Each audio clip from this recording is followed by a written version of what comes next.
Halo teman-teman semua, selamat datang kembali di channel ini. Di video sebelumnya kita telah membahas tentang database, di mana di situ kita belajar membuat database di PHP MyAdmin. Kemudian kita belajar juga mengkoneksikannya ke aplikasi kita, dan di situ juga kita belajar membuat model yang kita gunakan untuk terhubung ke tabel-tabel di dalam database. Kemudian di situ juga kita belajar tentang migrasi, di mana migrasi ini kita gunakan untuk membuat tabel di dalam database. Kemudian kita juga belajar tentang seeder, di mana seeder ini kita gunakan untuk membuat data awal di dalam tabel di dalam database. Nah, di video kali ini kita akan membahas tentang authentication atau proses login dan logout di aplikasi.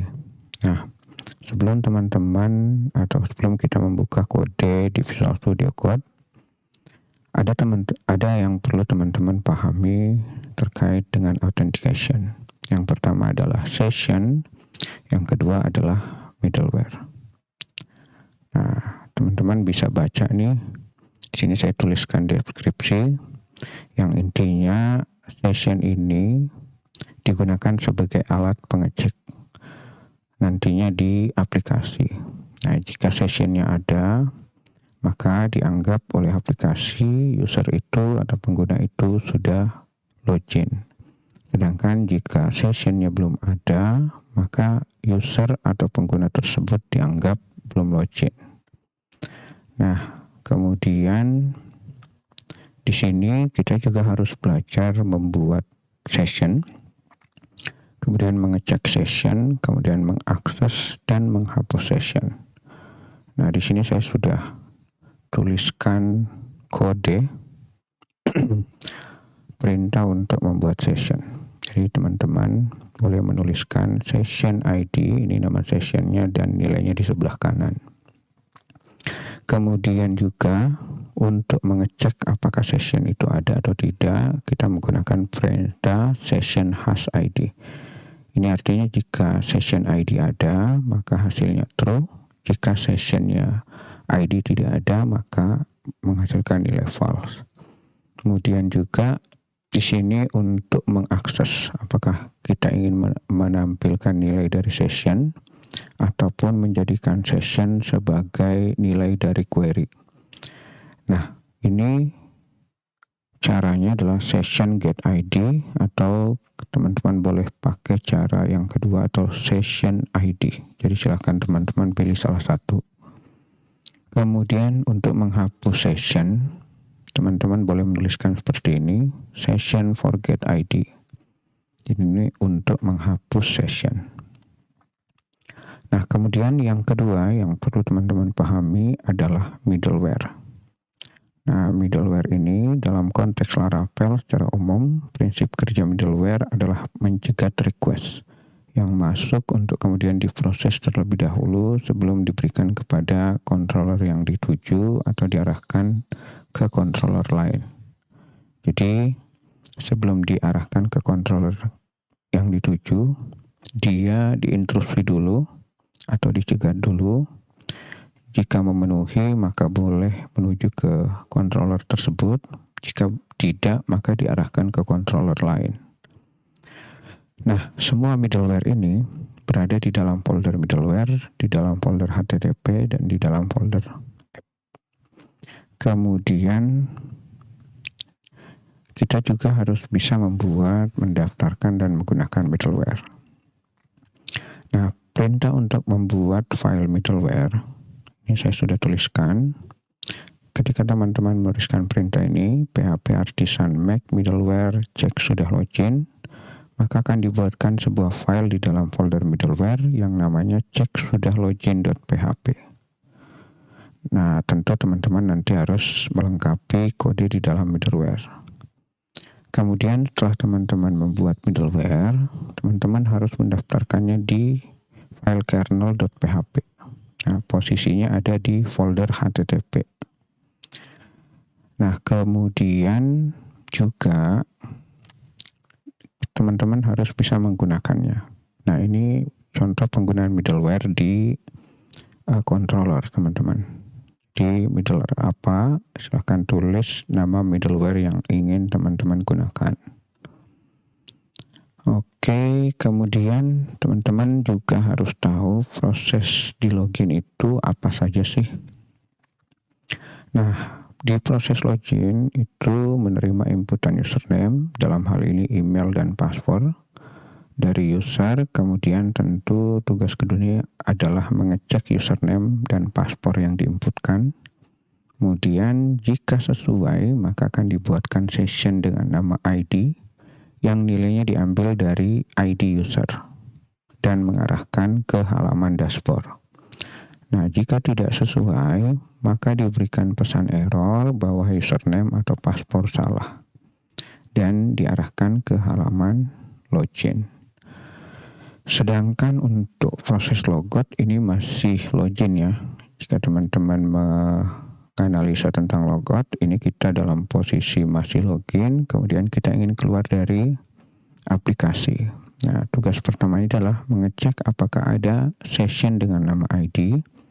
Jika ada, maka hapus dan arahkan kembali ke halaman login.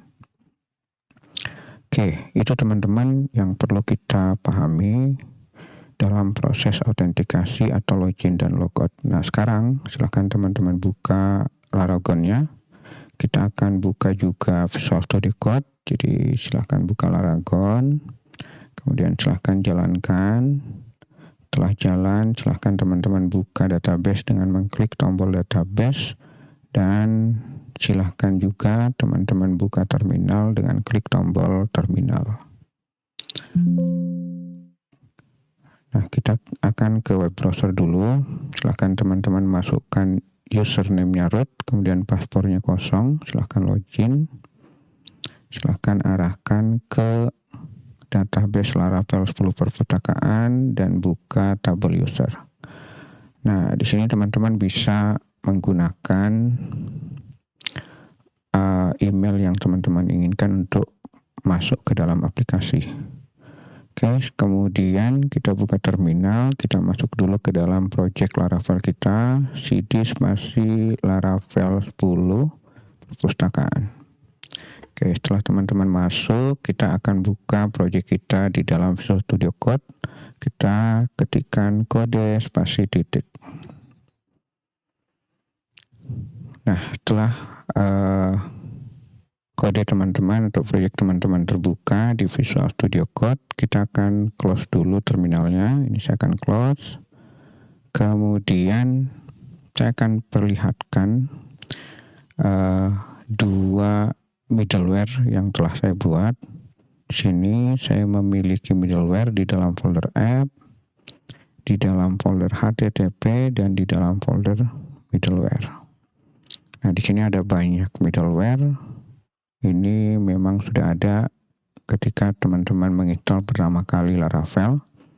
Nah, yang saya buat hanya dua, teman-teman. Yang pertama itu adalah middleware cek sudah login. Kemudian yang kedua, cek belum login. Nah, di sini ini untuk yang sudah login saja. Jika belum login, maka diarahkan ke halaman login.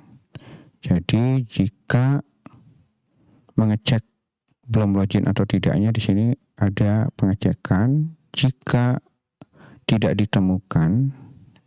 ditemukan session ID, maka arahkan ke halaman login dengan mengirimkan pesan error, silahkan login terlebih dahulu.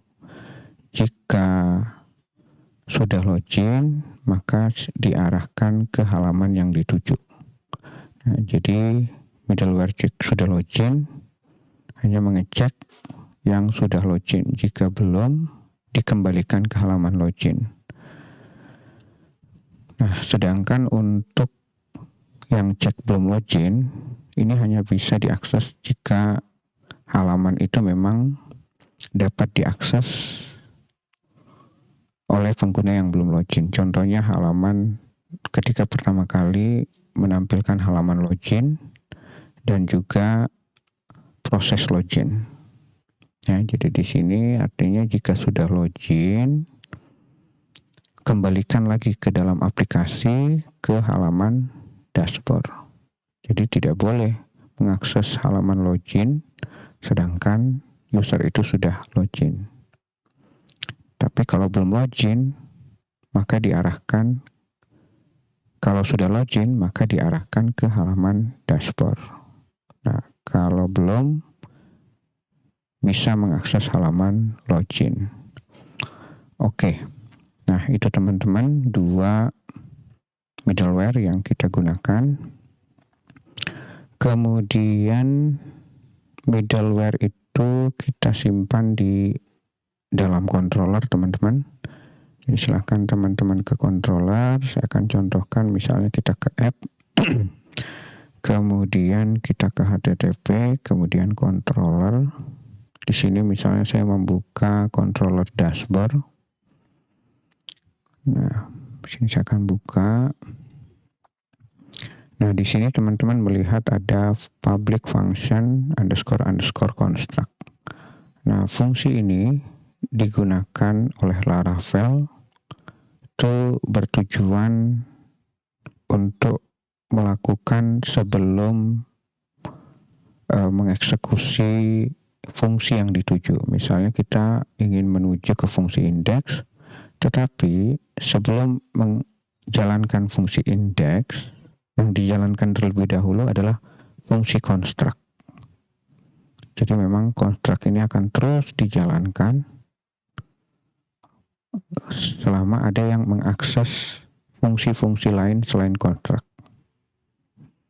Oke, jadi ketika misalnya ada yang mengakses index, maka diakses dulu construct, dan di dalam construct ternyata ada pemanggilan middleware untuk mengecek middleware yang namanya check sudah login.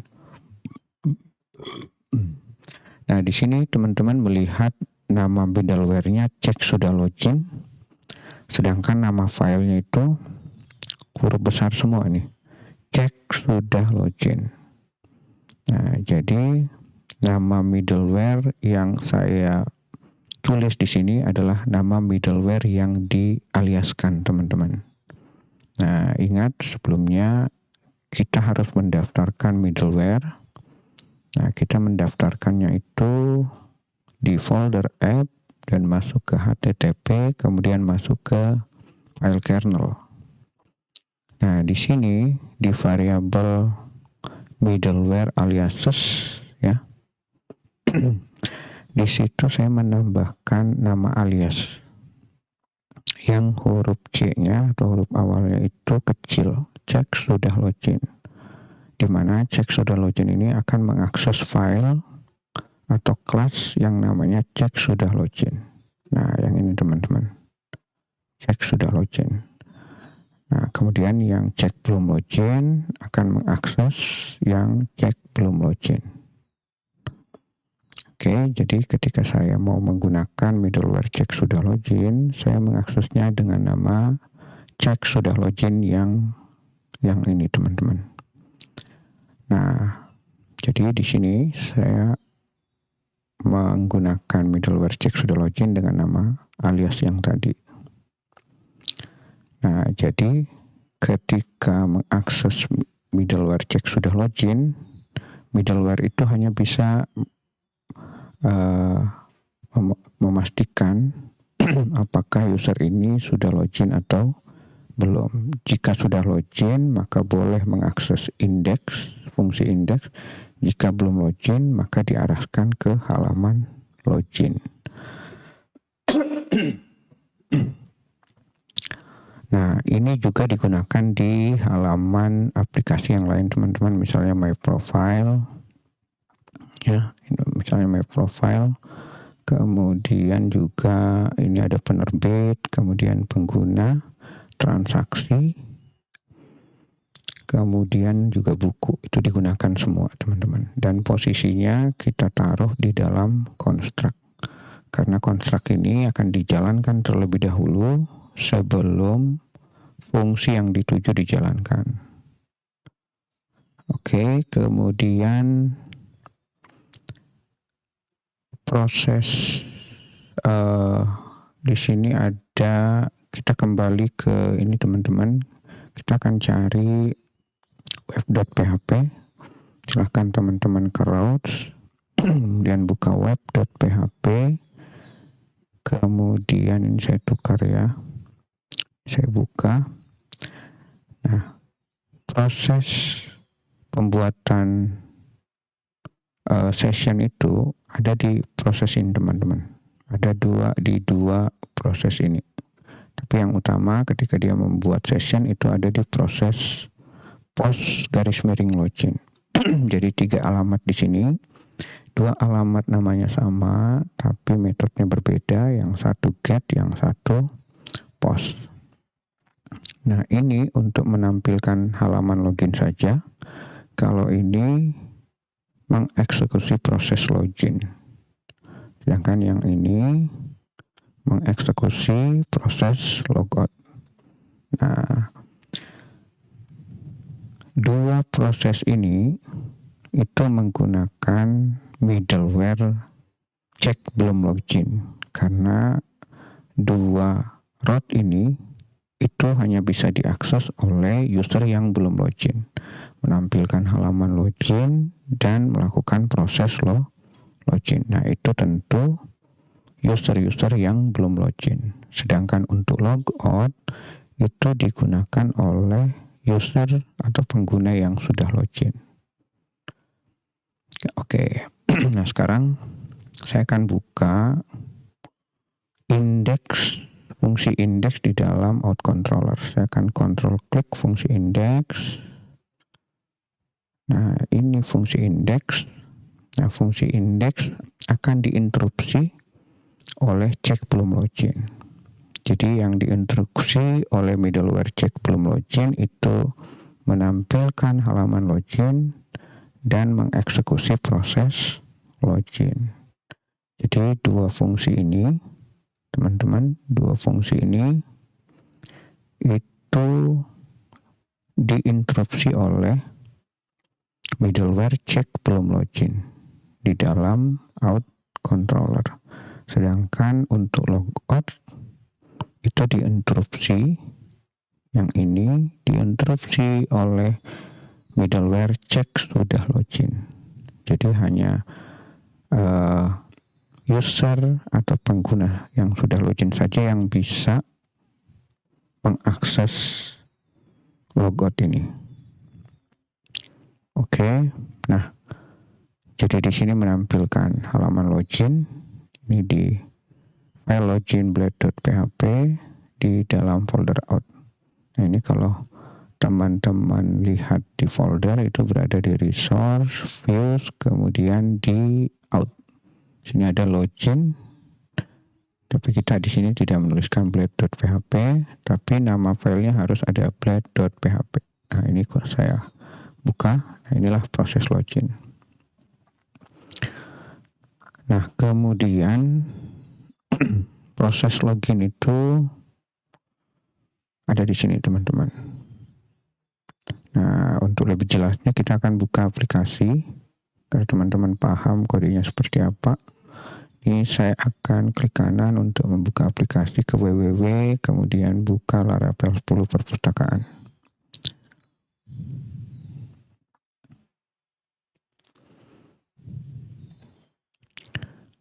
Nah, ini halaman get teman-teman, metodenya get _login itu bersesuaian dengan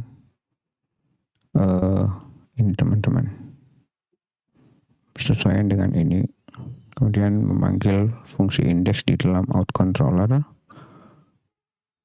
Nah, kemudian di dalam fungsi indeks itu ternyata menampilkan halaman login.blade.php di dalam folder out, sehingga tampillah seperti ini. Oke. Nah, sekarang saya ingin menjelaskan kode yang ada di sini teman-teman. Nah, kode ini adalah kode validasi di mana untuk mengecek inputan itu harus sesuai dengan validasi yang kita buat ini.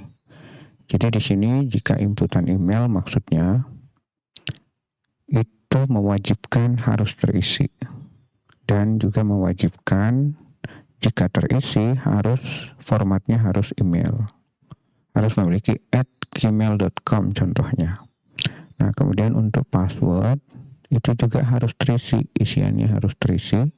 Kemudian ini boleh angka dan huruf, tetapi minimal 8, boleh lebih.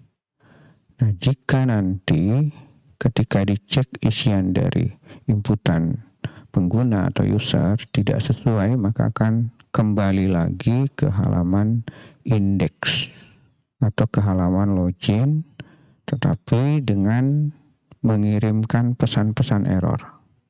Nah, contohnya seperti ini teman-teman.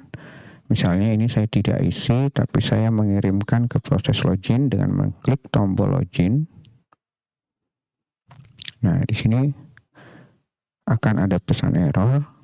Ini pesan error validasi. Itu berasal dari kode yang tadi saya blok tadi. Nah, yang ini. Nah, kalau teman-teman tanya kok bisa sampai ke login, karena di sini ada form teman-teman, metodenya post dan mengarah ke halaman _login. Nah, ini bersesuaian dengan alamatnya login, metodenya post, mengarah ke fungsi yang namanya login di dalam out controller.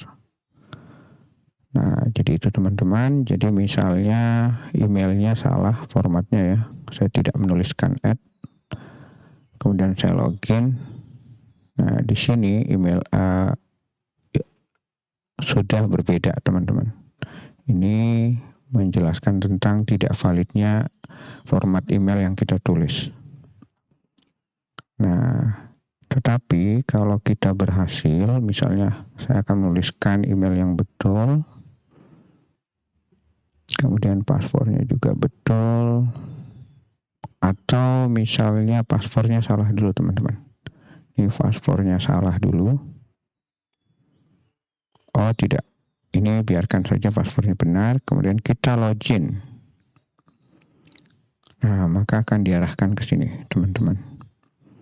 Nah, di sini kenapa bisa sampai ke sini? Jika semua validasinya oke, maka akan lanjut ke baris berikutnya. Tapi jika tidak sesuai dengan validasi, maka akan kembali ke halaman login dan mengirimkan pesan-pesan error validasi. Nah, misalnya sudah oke, kayak tadi kita masukkan email yang betul, password yang betul, maka emailnya diambil dulu teman-teman. Nah, jadi kalau teman-teman lihat di sini ada request, ini artinya untuk menangkap nilai yang dikirim. Nilai yang dikirim di halaman Blade itu adalah email. Jadi yang ada namanya adalah email. Kemudian ada inputan kedua, namanya adalah password. Nah, berdasarkan inilah kita mengambil nilainya. Jadi di sini kita mengambil yang namanya email dari inputan, request ini inputan. Nah, kita ambil untuk mengecek di kolom email. Nah, di kolom email di tabel apa? Di tabel user. Jadi di sini kita menggunakan model untuk terhubung ke tabel user. Jadi cari email yang sesuai dengan ini. Jika ketemu, ambil satu baris, kemudian masukkan ke dalam variabel user. Jadi ketika ketemu, dia akan mengambil satu baris data, mulai dari ID sampai updated at. Jadi mengambil satu baris data, termasuk password, email, dan seterusnya. Nah, kemudian di sini artinya jika emailnya ditemukan, ini berisi satu data, tetapi bisa juga kosong. Jika email yang dimasukkan itu tidak ditemukan di kolom email di tabel user. Jadi nanti bisa bernilai kosong atau bisa bernilai satu data user. Nah, kemudian di sini kita cek dulu apakah ada usernya, apakah bernilai, ada isi nilainya. Kalau ada isi, maka cek paspornya. Jika paspornya sesuai dengan yang ada di tabel, maka buat session ID. Nah, jadi setelah email dan paspornya sesuai, baru kita membuat session ID dan mengarahkan ke halaman dashboard. Nah, tapi jika datanya kosong, dia tidak akan melakukan perintah di dalam if ini. Dia akan lompat ke sini, mengarahkan ke halaman login kembali, tapi mengirimkan pesan error, surel atau kata sandi salah. Nah, ini tadi sudah kita lakukan, dan contohnya tadi saya sudah perlihatkan, kita sudah berhasil masuk ke dashboard. Nah, ini saya akan logout. Misalnya saya akan memasukkan email yang betul, teman-teman. Format email yang betul maksudnya. Tapi emailnya salah, tapi formatnya betul. Nah, kemudian paspornya saya masukkan. Ini email yang tidak ada di dalam data tabel, di tabel user. Jadi silahkan teman-teman masukkan email asal formatnya betul, tapi pastikan tidak ada di dalam tabel user. Kemudian silahkan teman-teman login. Nah, ini ada pesan error, surel atau kata sandi salah. Nah, itu berasal dari sini, teman-teman. Nah, oke. Nah, itu teman-teman. Nah, sedangkan untuk proses logout itu berada di sini, teman-teman. Oke, kalau teman-teman buka dashboard, sebaiknya kita buka dashboard. Kita buka dashboard ya. Kita buka dashboard nih, halaman dashboard. Ini juga mengecek jika sudah login. Nah, di halaman dashboard hanya seperti ini, teman-teman. Tapi teman-teman melihat kalau kita login lagi yang emailnya betul, kemudian masukkan password. Nah, di sini teman-teman melihat banyak tulisan, kemudian ada tulisan dashboard. Nah, dashboard ini berasal dari sini, teman-teman. Ketika diakses fungsi indeks, dan ternyata di dalam fungsi indeks ini itu mengirimkan nilai.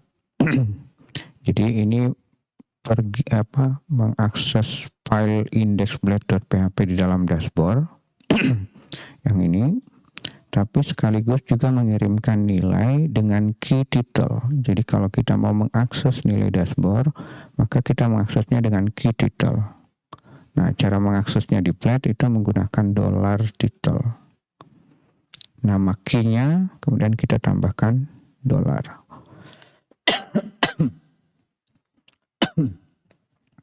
Nah, jadi jika teman-teman ingin mengujinya, silakan teman-teman uji dengan merubah tulisan dashboard. Misalnya di sini saya akan tambahkan 2 huruf D, kemudian saya akan refresh ya. Nah, maka akan sesuai dengan data yang dikirimkan. Oke, ini akan saya hapus lagi, kemudian saya save, kemudian saya refresh. Nah, kembali lagi.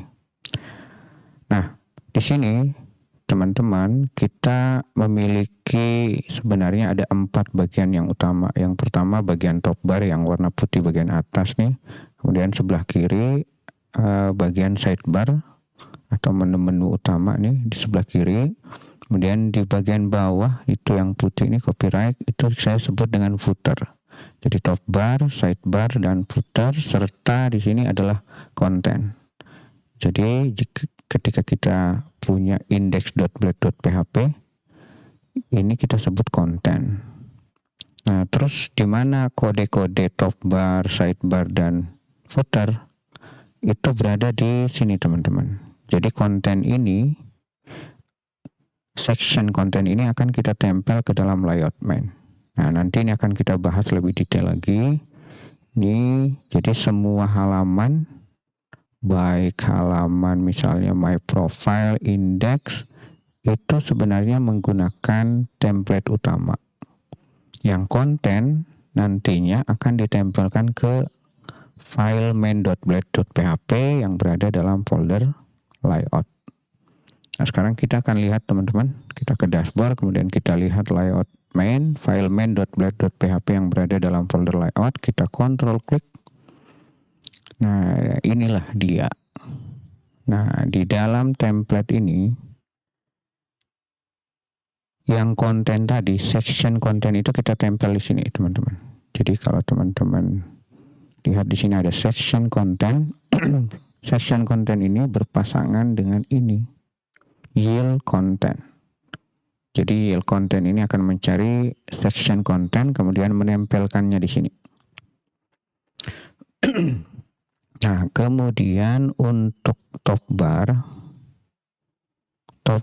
itu adanya di sini, teman-teman. Saya menempelkannya dari file lain, jadi kodenya saya sudah pisah, kemudian saya simpan di file lain yang namanya topbar.blade.php yang berada dalam folder partial, yang berada dalam folder layout.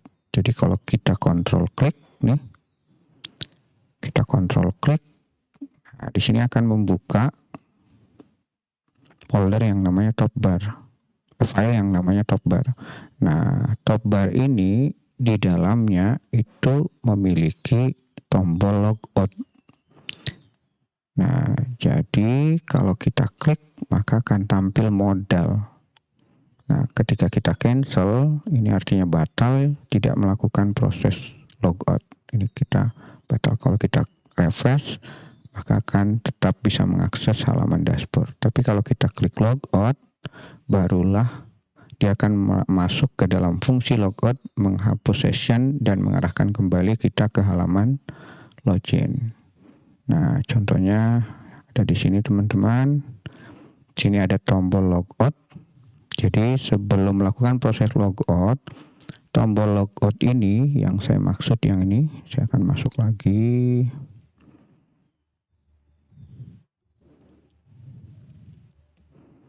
Nah, yang saya maksud ya ini, teman-teman.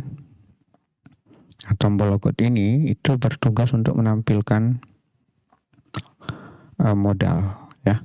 Jadi bertugas. Nah, di sini tidak langsung proses logout tapi menampilkan. Nah, dia menampilkan modal, minta ditampilkan modal ya. Jika ini tersembunyi ya. Jadi dia akan memanggil modal, tapi kita harus menyebutkan modal yang mana. Jadi di sini kita menyebutkan modal yang ID-nya tanda keras itu ID yang namanya logout modal. Nah, di sini namanya adalah logout modal. Ketika diklik logout, dia akan memunculkan modal yang nama modalnya adalah ID logout modal. Nah, jadi ID logout modalnya juga berada dalam main.blade.php. Ini saya tempel juga. Jadi hampir semua halaman itu memiliki logout modal. Nah, ini posisinya di dalam folder partial dan di dalam folder layout. Ini kalau kita kontrol klik, di kernelnya saya close dulu, dan cek belum loginnya juga. Oke. Nah, inilah modalnya. Nah, namanya tadi kita crash itu ID, kemudian namanya adalah logout modal. Maka tampillah ini. Nah, tampillah ini. Nah, setelah tampil, di sini ada form. Metodenya post dan mengarah ke logout. Jadi ketika kita klik logout, syaratnya yang tipenya submit itu akan menjalankan ke alamat ini dengan metode post. Tapi yang bukan tipe submit itu tidak. Makanya ketika teman-teman klik cancel, karena bukan tipe submit, maka tidak akan mengarah ke sini dengan metode post. Hanya yang bertipe submit saja. Jadi jika teman-teman klik logout, maka dia akan ke sini, teman-teman. Dia akan ke web.blade.php, kita ke situ dulu. Nah, dia ke sini ke alamat logout, tapi metodenya post, kemudian mengakses fungsi logout, dan di fungsi logout itu menghapus session ID. Nah, kita cek dulu jika ada, kemudian kita hapus, kemudian kita arahkan ke halaman login. Setelah itu kita beri pesan sukses Anda berhasil logout. Nah, itu teman-teman untuk proses logout. Mudah-mudahan teman-teman paham dengan penjelasannya. Jika teman-teman belum paham, silahkan tanyakan di kolom komentar di bawah video ini. Mudah-mudahan ini membantu teman-teman dalam memahami proses autentikasi. Mungkin itu dari saya teman-teman. Terima kasih sudah menonton. Saya Andi Iqbal. Assalamualaikum warahmatullahi wabarakatuh.